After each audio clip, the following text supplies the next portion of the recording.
Hello guys, pag-usapan lang natin ang balita. Ayon kasi guys sa balita, Catherine Bernardo, Alden Richard ayaw paawat sa lambingan. Ayan guys, no, meron nang napapansin umano ang iba't ibang media guys patungkol sa kanilang kinikilos umano at sa kanilang lambingan ay ayaw daw nilang paawat.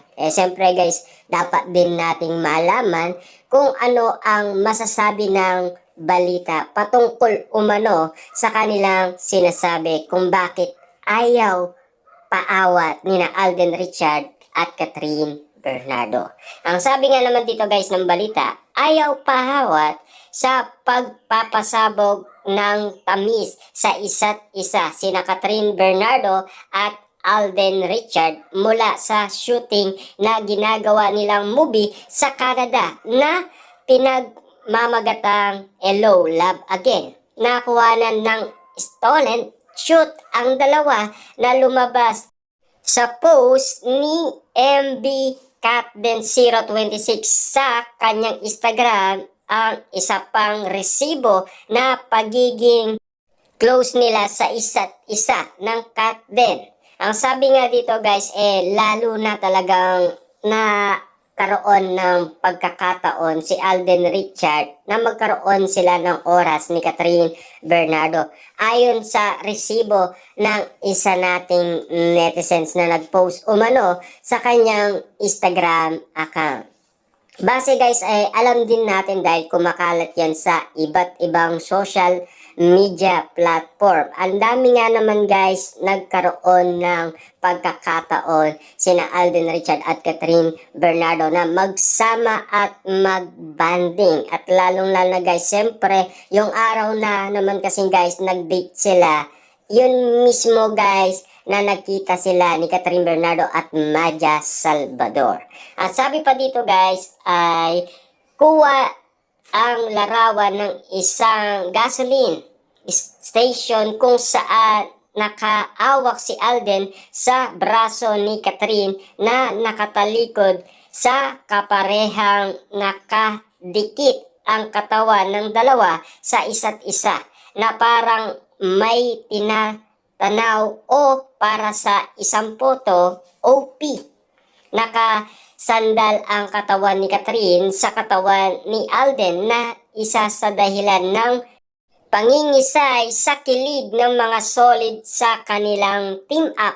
Say nga nang nag-upload ng photos. Siyempre guys, alam naman natin ito ay kakaiba sa mga nakikita ng mga netizens. Lalong-lalo na guys, talagang maraming kinilig umano sa Canada dahil sa mga pangyayaring binibigay na ayuda nina Alden Richard at Catherine Bernardo. Ikaw naman guys, talagang spotted nga naman kasi sila. Lalong-lalo na guys, may mga matang nakakakita. Diba? At lalong-lalo na nauuli sila sa akto na magkasama. Siyempre guys, mag-iisip nga naman kasi ang mga netizens kung ano ang ginagawa nila. Siyempre guys, day off yun ha.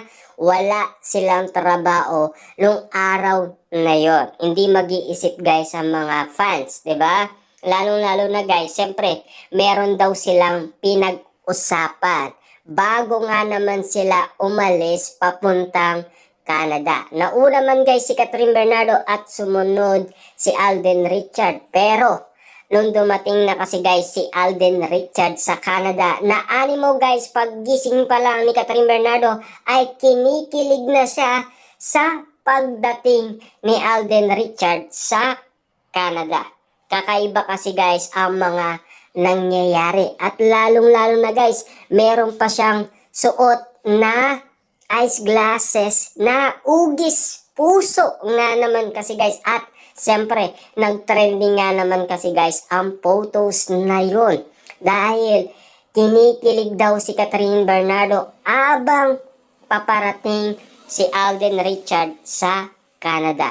Kakaiba na kasi guys ang mga nababalitaan natin at naririnig natin at nakikita pa natin. At lalong-lalo na guys sa mga nakikita ng iba't ibang mga netizens na nasa Canada. Kasi guys, syempre, ang mga binibigay nila, medyo kakaiba. Iba na kasi guys yung lambingan nila sa isa't isa. Iba na rin guys ang kinikilos nila.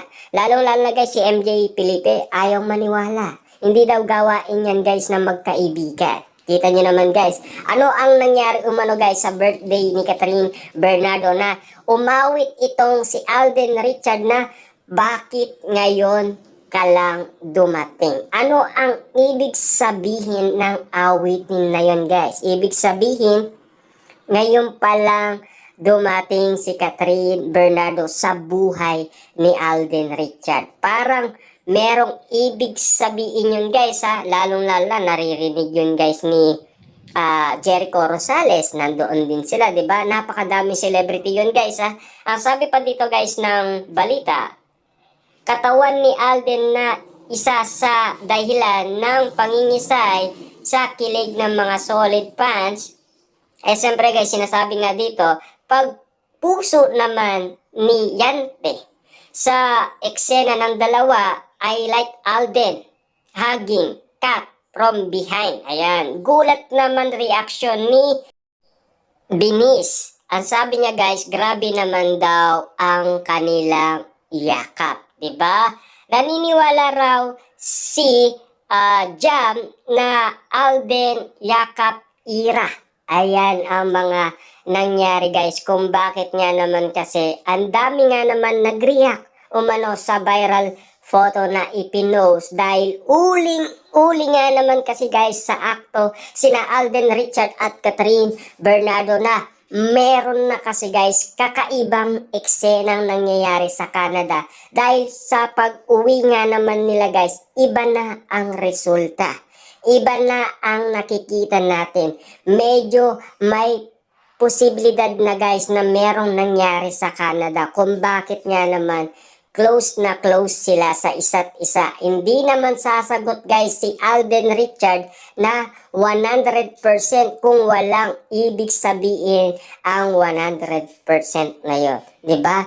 Ang sabi naman kasi guys ni Tisoy, feeling ko lang. Diba? Yun kasi guys ang narinig natin noong siya ay na-interview umano.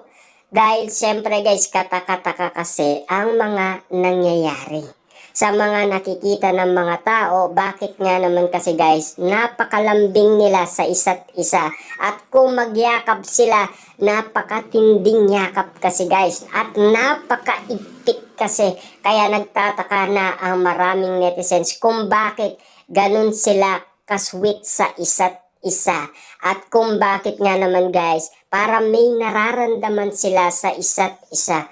Pero take note guys ha, ang gusto pa nating malaman dito guys, yung nalalaman ng flight attendant kung bakit hindi natulog sina Alden Richard at Catherine Bernardo pauwi umano sa Pilipinas. Dahil nakasakay nga naman sila ng airplane at nakaupo sila sa business class. Yun kasi guys ang iniintay natin na mag-post ang flight attendant kung ano pa ang nalalaman niyang resibo.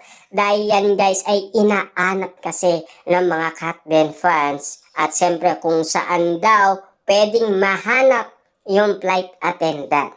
Dahil ang gusto nila magkaroon sila ng idea at kasagutan kung bakit nga naman hindi natulog sina Alden Richard at Catherine Bernardo sa airplane. Ano nga ba kaya guys ang gustong malaman ng mga Katden fans? Bakit inahanap nila ang flight attendant? Siya ba ang nakakita at siya ba ang may alam kung bakit nga naman gusto siyang kausapin ng mga Katden fans, diba? Kakaiba kasi guys sa tono at kakaiba sa panlasa natin ang mga kinikilos ni na Alden Richard at Catherine Bernardo. Ibig sabihin ba nito guys, sa pag-uwi nila sa Pilipinas, kakaiba na ang naging result?